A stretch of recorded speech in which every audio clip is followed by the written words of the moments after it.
keskiviikko oli koulun kuusijuhla, syyslukukausi oli päättynyt. Ja siellä oppilaat esitti ohjelmaa, kaikenlaisia tonttuleikkiä, satuleikkejä mitä oli. Ja miten ollakaan, mulla on ollut aina iso ääni sitten penikasta asti heti. Opettaja rupesi esittämään, että mun pitäisi lausua runo. Minähän pelkäsin hirviästi, että käyköhän se laatuun, kun kotonakin moittivat aina, kun saa milloinkaan lue läksyjä, että saa opin mitään. Pikkusen niin nostatti rintaa pystyyn, että nyt tässähän taitaa pikkusen saada mainettakin. Että. Ja minä muistan sen verran sitä runoa, 2-3 sanaa, se oli se runo. Kaiju, kaiju, joulunkellot, joulunkellot soikaa. Kaiju, joulunkellot soikaa. Lapsuuden onnesta taru tarinoikaa. Kuin silloin kahta kirkkaamasti kynttiläiset hohti, kun mummo meitä johti. Ja pienet jalat piipersivät kirkon tulta kohti. Ja isä oli laittanut, ostanut ja äiti uudet tarkahousut ja villapusaroja. Hyvärin Pekka oli tehnyt nahkasaappaat. Mä olin aika ylppiästä poikaa, kun menin kouluun. Mä olin harjoitellut kovasti tätä runua, että mä osasin varmasti ulkua. Paperi annettiin kyllä kouraan kaiken varalta, ettei vain pääse katkia. Ja minä pontevana astuin ja korokkeelle ja oli mahtava tunnelma. Minä en tiedä, mä olin niin kuin mä olisin ollut toisessa maailmassa ujo, arka poika, eli arka esiintyi. Minäkö päästin kurkun täyvät, että varmahan kuului peräseiniä myöten. Kaiju, kaiju, joulunkellot soikaa.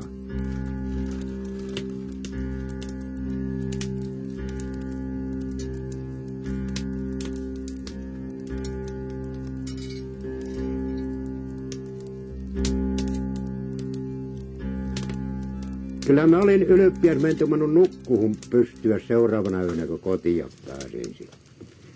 Ja miten ollakaan, sitten se joulu oli kaikin puolin mulle erikoinen ja miellyttävä. Joulupukkiaan sitä odotettiin hartahana jo monta päivää.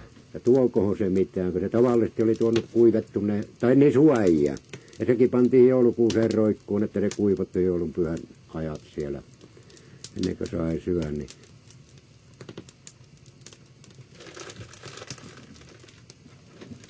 meidän mäellä oli tyylinä, että lämmitettiin se vanha savusauna. Aamupuoleen yötä pantiin valkia, että se kerkesi lämpenee ja puolelta päivin saunahan sitten. Oli saunattu ja kyllä oli pitkä aika odottaa sitä iltaa, että milloin pukki tulee. Jos se sattuisi tuomahan jotakin kumminkin, muutakin ettei sitä nisuäijää.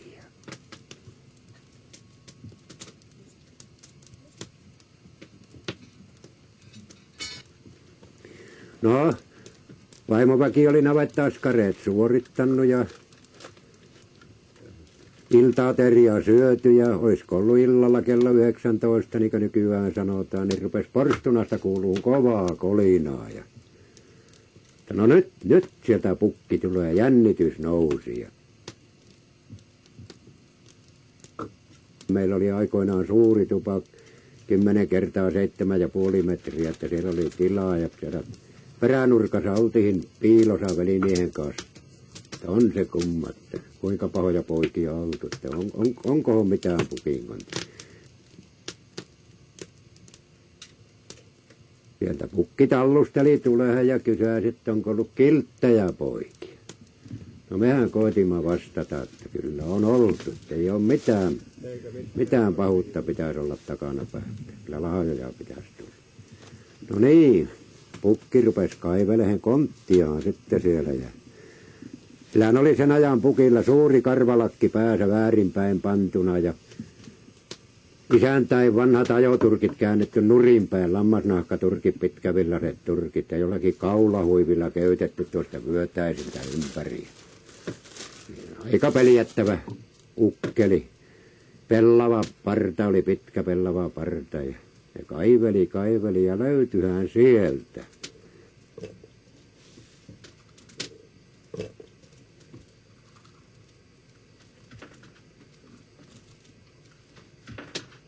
Siinä oli iso kääry toinen, joka ei mahtanut konttiin. Se oli pahavihin kääritty. yllättynä, että mitähän tuolla mahtaa olla.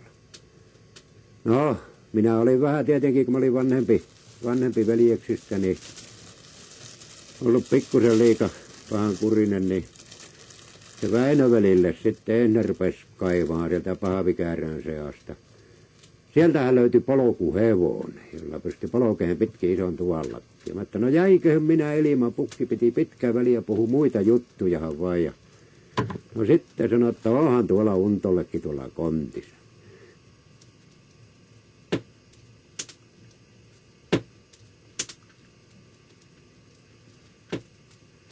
Siellä oli yksi lahaja.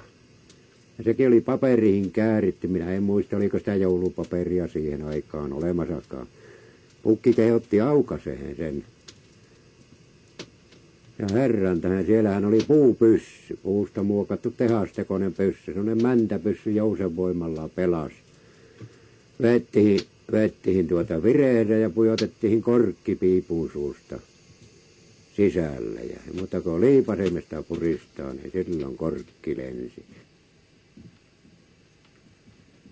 Ja mulla oli hirviät himot siihen aikaan. Metsästys oli tärkeä. Se oli pellin jatkoa pahon, kun sai linnun ja jäneksen. Ja minä kuvittelin, että kun minusta tulee aikamies, niin minusta se vasta tulee peijoni pyyntimies. Nyt minä sain haulikon.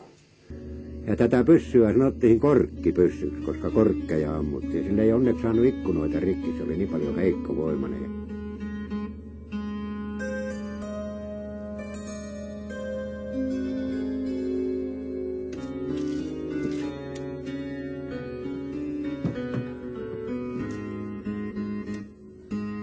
Se oli pitkä ilta tai mieluinen se jouluaattoilta. Me välimies ajoi pitkin ison tuvan laattiailla puuhevosella ja minä ammuin pilikkaa korkkipyssyllä ja rupesi olemaan puolen yön aika, 12 kello oli lyönyt ja minä keksin, että has meidän seinäkellon päällähän on hevosen kuva siellä semmoinen patsas.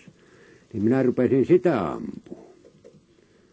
Ja se elämä nousi ilmeisesti aika korkeaksi meidän äänenkäyttö sitten, kun siellä mennä veivattiin, niin sieltä isäukko tuli, että nyt pojat tämä leikki saa loppua, että kyllä pitää nukkua nyt.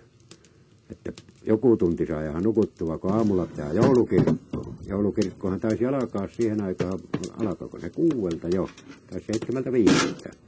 Tänään piti lähteä ilmeisesti 5 maissa jo aamulla hevosella köröttelemään. Kyllä se oli katkeraa panna nukkua, että kun olisi ollut niin verraton fiilinki, niin kuin nykyään sanotaan.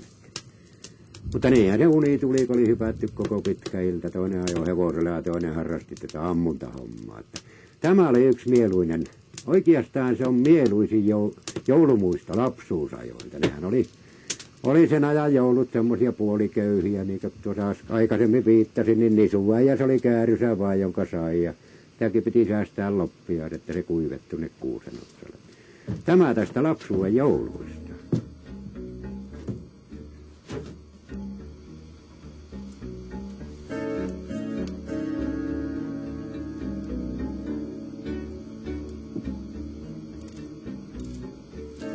Mehtä on rauhallinen, se on turvallinen. Minä en ole ikään mehtässä peliännyt. Aina siellä pikkusen pyörähtää, kun kulkee ovuosamaisemissakin, mutta kun ei hätäänny, niin kyllä se mehtä näyttää omat merkkinsä, missä päin on etelä ja missä pohjoinen, kun saa kahtella vain luonnonmerkkiä. Minä olen tykännyt tosiaan siellä hiljaisuudessa, rauhallisuudessa ollut mehtän keskellä. Ja tämähän on nyt tämä kämppä siitä. Tästä on 5 kilometriä kylälle, ei tänne juuri koiraanhaukut kuulu. Tämä mua viehättää tämmöinen elämä vapaa-aikana. Eihän ihminen koko elämänsä tämmöisessä pystyy lähteä täällä töissäkin joskus aina. Ja tosiaan, kun aina kun vapaata vaan, niin kyllä minä tuun tänne. Se on mieluista.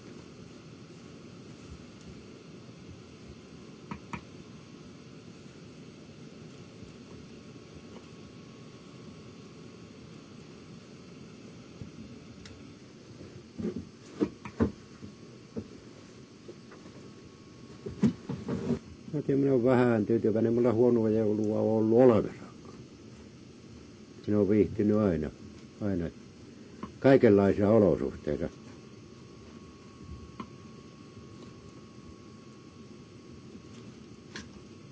minä muistan, kun sojat loppu ja rauhan aika tuli ja töitä ruvettiin tekemään Suomia rakentaa, niin minä yhden joulun olen viettänyt Sodankylän Pittien vaarassa metsäkämpänä. Minä syksyllä menin hakkuuhommiin sinne ja tuli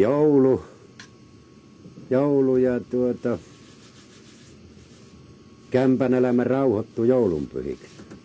Likiseudun asukkaat lähti kotiin joulunviettoon. Siellä oli meitä, mikä siihen aikaan sanottiin lentojätkiä. Mä en ihtiäni oikein, mä olin nuori mies vielä, niin oikein siihen lukenut ihtiä, että meitä jäi muutama tosiaan niitä lentojätkiä. Mä ajattelin, että onpa siellä joulu siellä kämpän.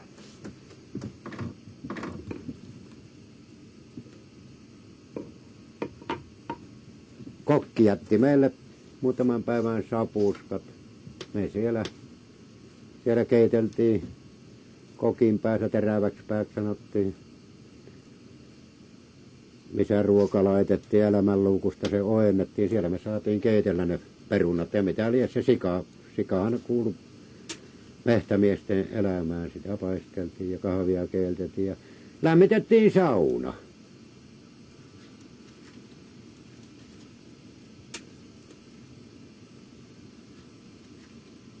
Ja se oli minusta oikeastaan elämäni rauhallisin joulu. Siellä meitä jätkämiehiä laverilla, se oli semmoinen 25 miehen kämppä. Siellä istuskeltiin ja makoiltiin ja syötiin ja raatailtiin. En tiedä, oliko ne jutut niin välttämättä joulujuttuja, mitä siellä puhuttiin. Siellä maailmanmenosta tuumattiin siihenkin aikaan. Ja se oli 49 ja 50 talvi, kun minä olin siellä koko talvi.